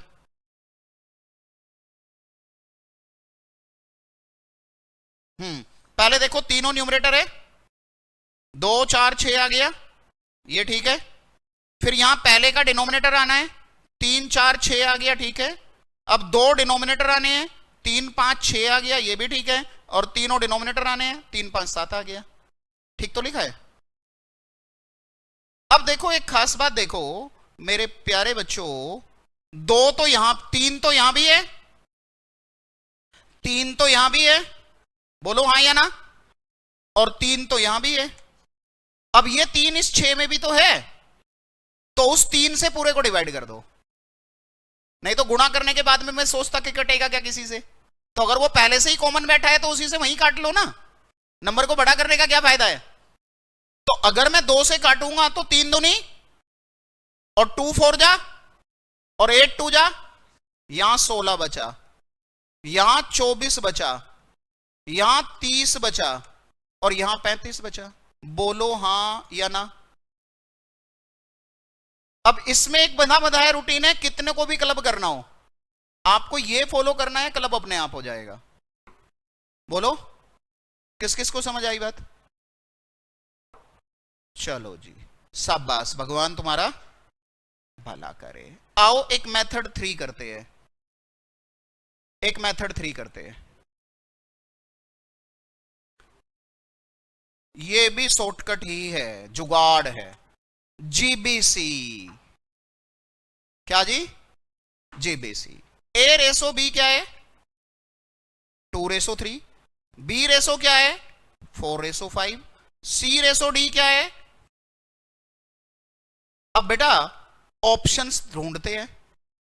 पहली ऑप्शन है 16:22 रेसो 30 रेसो 35।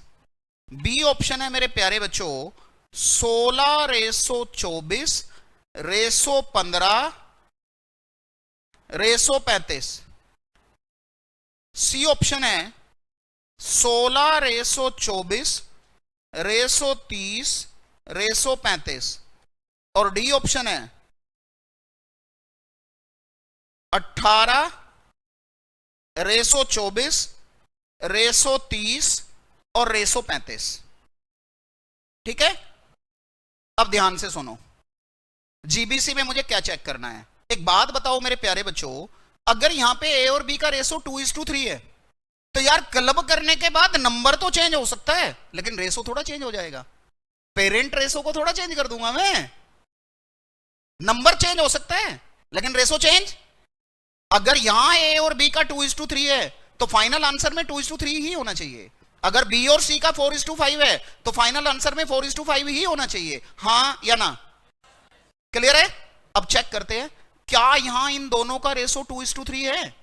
ना जी ना, कांटा मारो, ये आंसर होगा ही नहीं।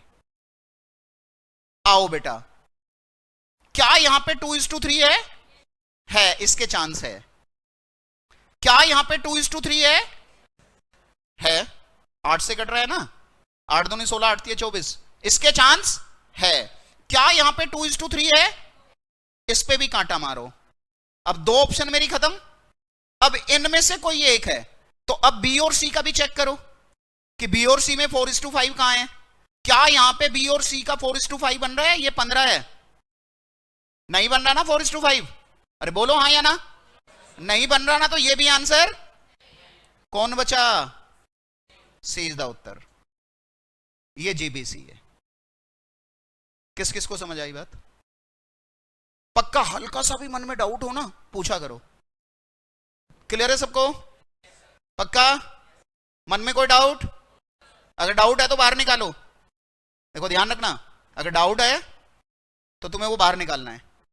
और कई बार मैं डाउट जबरदस्ती मन में डालूंगा, नहीं भी आ रहा होगा तो भी डालूंगा। फिर बोलोगे अरे हाँ यार सर सही कह रहे हैं, मैंने क्यों नहीं सोचा। ठीक है, क्लियर है जीबीसी? तो सबसे बेटर कौन सा लग रहा है? जीबीसी। जीबीसी बेटर है, लेकिन हमेशा बेटर नहीं होगा। कई बार ऐसा होगा कि वो रेसो पूछे ही ना, मुझे इस रेसो को यूज करना हो, तो जब रेसो पूछेगा तो रेसो देगा ना। अगर रेसो पूछा ही नहीं, कुछ और ही पूछा है, तो पहले रेसो निकालना पड़ेगा। तो ये बेटर है कब? जब रेसो पूछा है तो रेसो देगा, मैं जीबीसी कर लूंगा। अदरवाइज ये तो बेस्ट है ही, न्यूमरेटर न्यूमरेटर वाला तो बेस्ट है ही, ज्यादा सोचना नहीं है। बोलो जी, क्लियर है? किसी को किसी पॉइंट में कोई दिक्कत? पक्का? ठीक है, लिखो एक बार। यहां से लिखना था ना?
हाँ बेटा, ये नोट हुआ था। ये मैंने एक क्वेश्चन सीधा सीधा और डाल दिया था यहाँ। ये दो हो गए हैं। ये थोड़ा इजी वाला है जिसमें कुछ नहीं करना। कॉन्टिन्यूएशन इधर भी था, बी बी तो वहां भी 3 3 मैच कर रहा है, यहाँ पे 4 4 मैच कर रहा है, तो उसी कॉन्टिन्यूएशन में लिख दिया। बट यहां प्रॉब्लम क्या हो रही है कि इधर तो कॉन्टिन्यूएशन है, उधर कॉन्टिन्यूएशन तो बनानी पड़ेगी। लेफ्ट वाली कॉन्टिन्यूएशन हमेशा ही रहेगी, तभी मैं इसको अप्लाई कर पाऊंगा। लेकिन राइट पे कॉन्टिन्यूएशन नहीं होगी तो मुझे बनानी पड़ेगी। Is it clear? बोलो बोलो। ठीक है, इतना नोट हुआ। मेथड 1 पे आ जाऊं।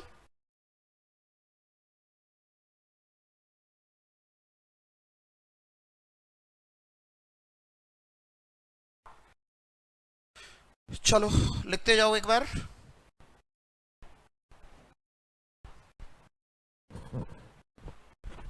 किसी को कोई डाउट है तो मैं मूव भी करूंगा क्लास में, पूछ सकते हो। हाँ बेटा, क्या डाउट आ रहा है?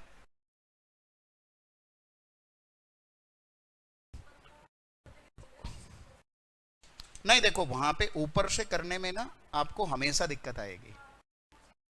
हाँ, वहां पे चेंज करने में बहुत प्रॉब्लम आएगी, इसलिए मैं कह रहा हूं कि हमेशा नीचे से करो। एंड से करोगे तो बेटर रहता है हमेशा। हाँ बेटा, किसी का और कोई डाउट तो नहीं है ना?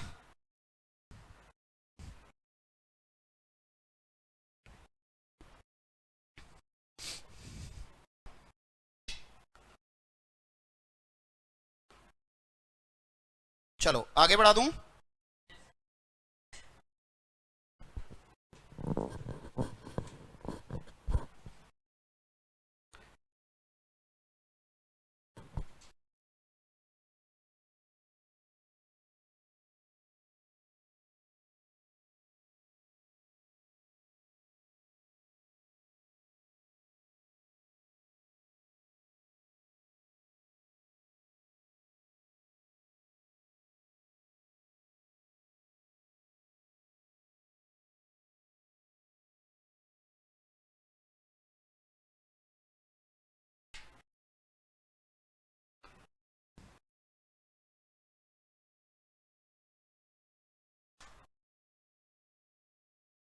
बढ़ाऊं आगे?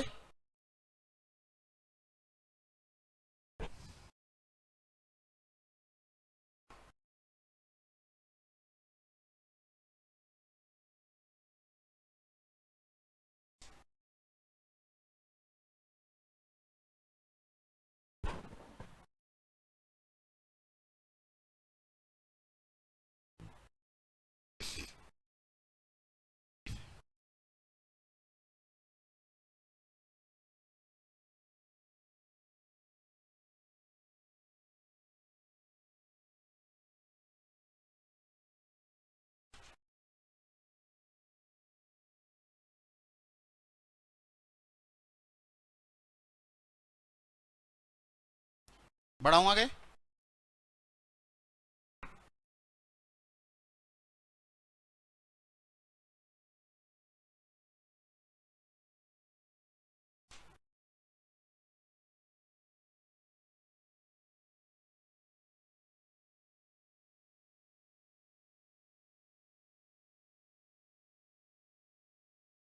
थोड़ा सा आगे बढ़ा दूं?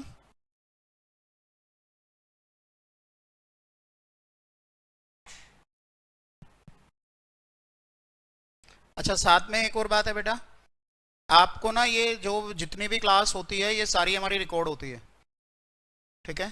तो आपको बाद में एक ऐप है हमारा, उस पर आपको ऐड भी करेंगे। तो डेली के लेक्चर डेली अपलोड होते हैं, तो और उसकी जो वैलिडिटी है वो अनलिमिटेड है, कितने बार भी देखो, और पेपर तक वो रहेंगे।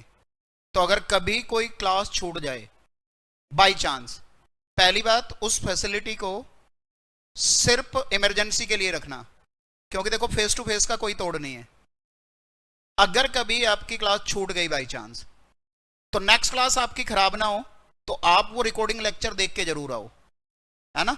लेकिन इसको ना आप ऐसे मत बनाना कि यार रिकॉर्डिंग में भी सब कुछ समझ आ जाता है, तो चलो आज हल्का सा सर में दर्द है, आज छुट्टी मार लेते हैं, है ना? ऐसा मत करना। रिकॉर्डिंग में भी आपको प्रॉपर ही समझ आएगा, कभी कोई क्लास छूट जाए तो आपके लिए वो अवेलेबल रहेगा, ठीक है? तो चलो कहां तक पहुंचे?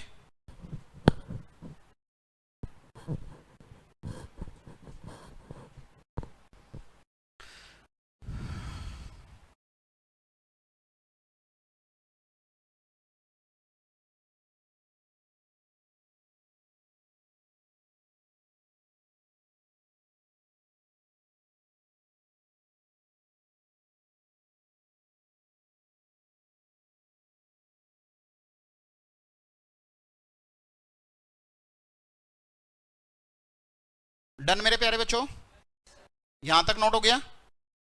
चलो मेथड 3 लिखो। किसी का बचा तो नहीं है ना?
हो गए बच्चे?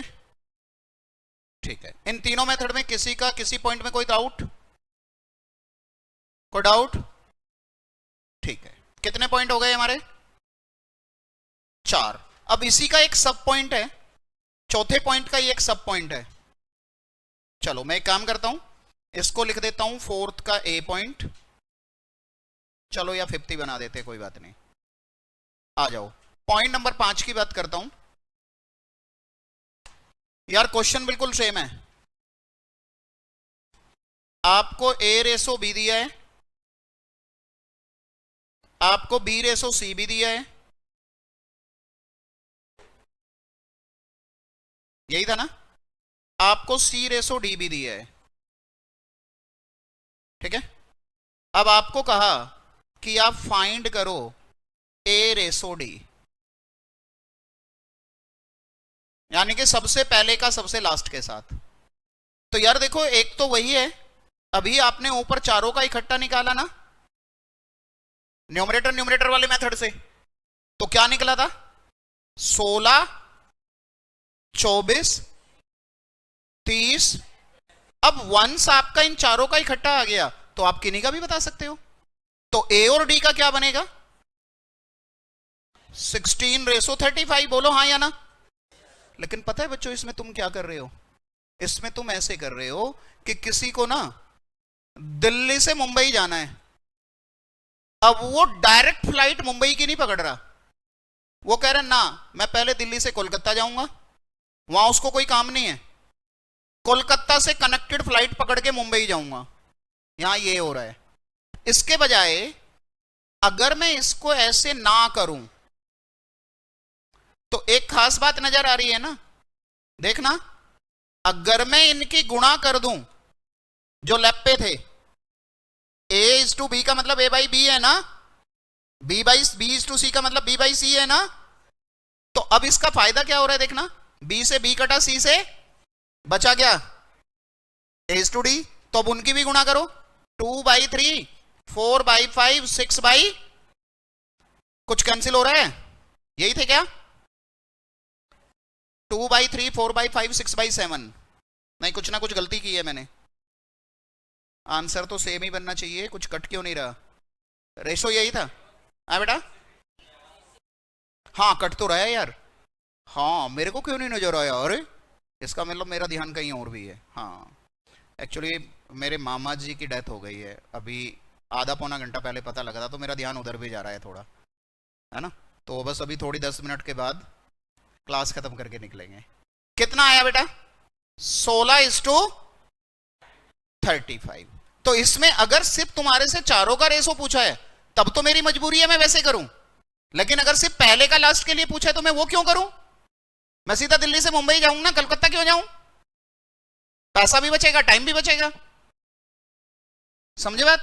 अच्छा, अगर मैं यहीं पे तुम्हें कह देता कि यार तुम्हें ए और डी का नहीं बताना, तुम्हें बताना बी और सी का है, बी और डी का है, तो अब कैसे करते? अब ए बाई बी को भूल जाओ,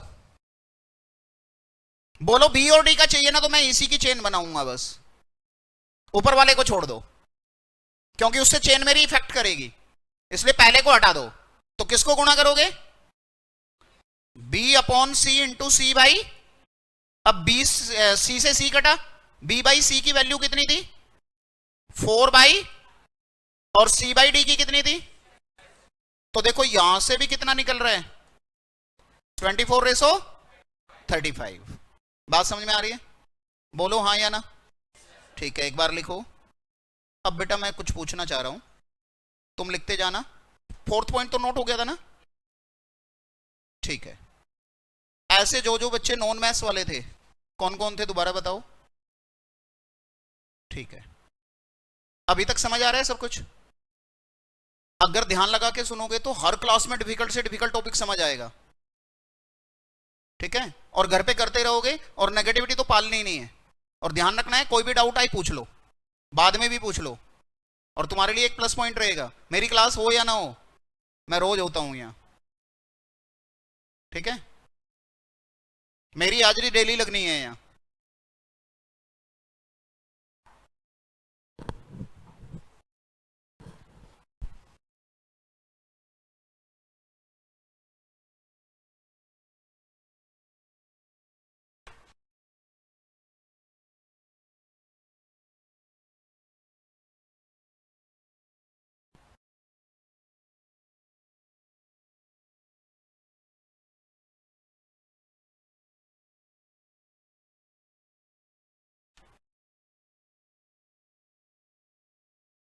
तो यानी कि अगर कंफर्म हो जाता है कि जी सितंबर में पेपर है, तो हमारा मोटिव क्या है?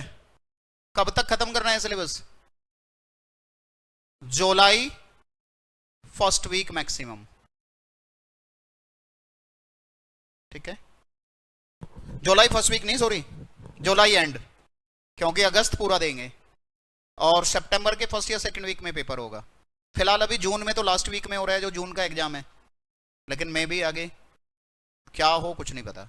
बट लेक्चर सोट नहीं कर सकते हम, नंबर ऑफ लेक्चर उतने ही लगेंगे, क्योंकि कोई जादू थोड़ा है कि जादू करेंगे और हो गई बात। ठीक है,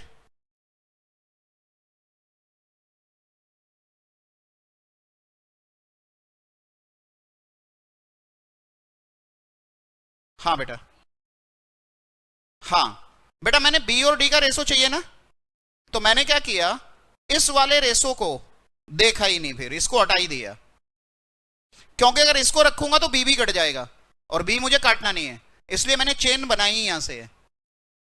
ए और डी का, ए और डी में मैंने ये किया है, A by B, B by C, C by D, तीनों को गुणा कर दिया है। हाँ, तो बी कट गया, सी कट गया। ठीक है, किसी को और कोई डाउट? पक्का? ठीक है, तो आज आपकी थोड़ी सी एक प्यारी सी इंट्रोडक्टरी क्लास हुई है, क्योंकि मैथ्स की क्लास बेसिकली वैसे 3 घंटे की होती है। वो कह रहे सर सारा आज ही डराओगे क्या सब कुछ, है ना? लेकिन ऐसा नहीं है, आप ध्यान से पढ़ते रहोगे तो वो 3 घंटे कब निकलेंगे पता नहीं लगेगा। ठीक है, लेकिन अभी नहीं करेंगे 3 घंटे, धीरे धीरे बढ़ाएंगे। ठीक है, अभी तो क्या है मैं आपको बता देता हूँ।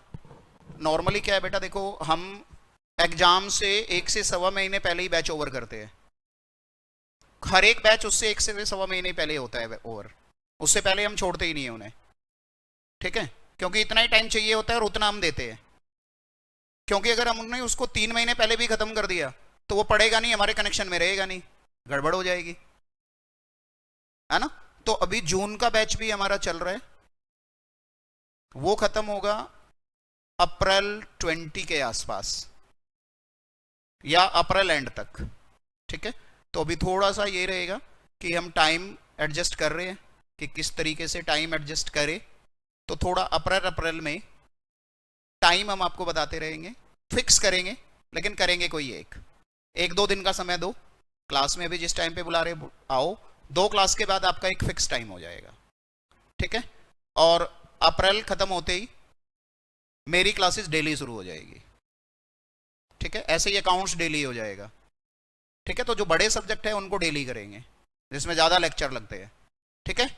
तो बस आपने एक चीज़ का ध्यान रखना है कि भाई मैं जिस टीचर से पढ़ने आया हूँ उसके साथ मेरी केमिस्ट्री फिजिक्स सब बन रही है या नहीं। ओ, केमिस्ट्री फिजिक्स का नाम ले दिया क्योंकि मैं साइंस का स्टूडेंट रहा हूँ, इसलिए मैं थोड़ा सा केमिस्ट्री फिजिक्स से थोड़ा सा प्यार करता हूँ। और मेरा प्यार सबसे पहले अकाउंट्स के साथ शुरू हुआ था। कैसे हुआ था मैं तुम्हें आज ही कहानी सुनाता हूँ, 2 मिनट में फिर क्लास ओवर करूँगा।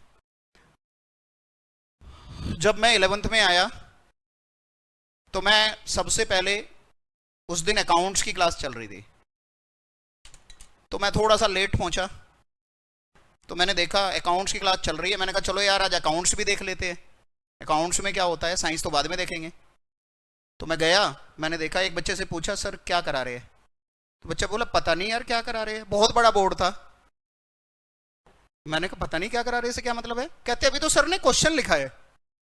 मैंने कहा अरे बाबा इतना बड़ा क्वेश्चन है, तो हाँ बहुत बड़ा क्वेश्चन है। तो मैं तो वहीं से चुपचाप से खिसक लिया, मैंने कहा ये मेरे लिए नहीं बना, क्वेश्चन इतने बड़े हैं भाई, तो इसमें आंसर क्या होंगे। मैं वहां से निकल गया। फिर साइंस में गया तो हमारे पास बायो में और मैथ्स में चॉइस होती थी कि या तो बायो लो या मैथ्स लो। अब बायो वाले टीचर जो थे वो मेरे फादर के दोस्त थे, तो उन्होंने उन्हें बोला हुआ था कि इसको बायो साइंस में अच्छा है, साइंस में अच्छा है, बायो दिलाना, मैथ्स मत दिलाना। तो पापा के कहने से मैं बायो की क्लास में चला गया।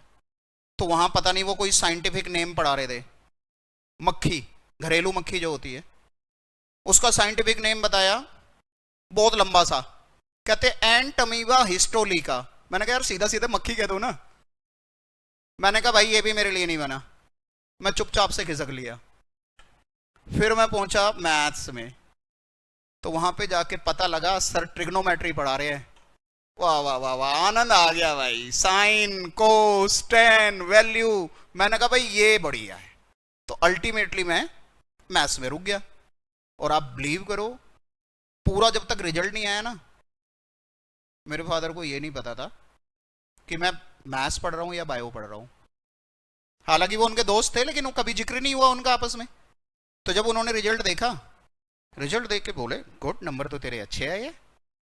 फिर बोले लेकिन बायो के नंबर तो है नहीं इसमें। मैंने कहा अगर इसमें बायो के नंबर होते ना तो आप गुड नहीं कर रहे होते, मुझे चांटे मार रहे होते दबा दब। मैंने कहा मैथ्स में तो ठीक है ना। तो मतलब पढ़ना वही चाहिए जिसमें आपको इंटरेस्ट है। हर सब्जेक्ट अच्छा होता है, कोई भी सब्जेक्ट बुरा। और अकाउंट्स मेरे लिए दुनिया का सबसे खतरनाक सब्जेक्ट है आज तक। मैं यही कहता हूं भाई जितनी सीधी लाइन कोई खींचेगा उतने अच्छे नंबर उसे मिलेंगे। लाइन के अंदर क्या लिखना है कुछ नहीं पता। लेकिन ये बात मैं मजाक में बोलता हूं, लेकिन अपने जतिन सर मेरे को एक दिन कह रहे थे कि सर आप ये बात ना बार बार बोला करो बच्चों को कि लाइन सीधी खींचो। मैंने कहा ऐसा क्यों सर? कहते सर मेरी तो सुनते नहीं है, मैं कहता हूं स्केल लेके जाया करो। कहते इनके पास इतना टाइम नहीं होता कि ये स्केल यूज करे, वहां पे सीधी है, लाइन ऐसे ही खींचते हैं। अब लाइन ऐसे ही खींचते हैं तो रिप्रेजेंटेशन के डिस्क्रिप्टिव है, मार्क्स काटता है टीचर। भाई स्केल क्यों नहीं यूज किया? अब स्केल यूज करोगे तो आपकी एंट्री ठीक रहेगी ना। स्केल नहीं यूज कर रहे तो कोई ऊपर नीचे एंट्री जाती है, पता लगा सारा ही खराब हो गया। तो सर कहते बार बार बोला करो आप, इसलिए मैं याद दिलाता रहता हूं कि लाइन सीधी खींचनी है तो आपने क्या लेके स्केल यूज करना ही करना है। और मैथ्स में कैलकुलेटर यूज करना है, ठीक है। तो आज के लिए इतना ही काफी है या और पढ़ा दूं? देखो कुछ बच्चे तो कह रहे हैं पढ़ा दो क्योंकि पता है सर ने जाना है, ठीक है। तो कोई बात नहीं बेटा, आज के लिए इतना ही काफी है। All the best. Next class का मैम आपको बता देगी और यहां से आगे कंटिन्यू करेंगे। गृह कार्य आज कुछ भी नहीं है, नेक्स्ट क्लास में आओगे जस्ट इसको पढ़ के आना है, ठीक है। और कोई भी डाउट हो पूछना है। नेक्स्ट क्लास में मैं आपको चेक भी करूंगा मैंने क्या पढ़ाया था। बेसिकली मैं हर क्लास में लास्ट क्लास का एक बार रिकैप देता हूं और फिर बच्चों से ही पूछता हूं कि ये पढ़ाया था तो याद है तो पता लग जाता है, ठीक है। अभी थोड़ी देर का ब्रेक है, यहीं से पीछे जाओगे, आप पीछे जाके वॉशरूम है और वहीं पे वाटर कूलर भी है उधर उसी साइड पे, पानी पिया ना पानी पियो, वॉशरूम जाना है तो पीछे की साइड पे है, ठीक है। बाहर घूमना चाहो बाहर घूम सकते हो। 15-20 मिनट का ब्रेक है, उसके बाद में आपकी क्लास होगी। न्यू सब्जेक्ट है आपके लिए बिल्कुल, लो, ठीक है। थैंक यू सो मच बेटा। किसी को कोई बात करनी हो मेरे से?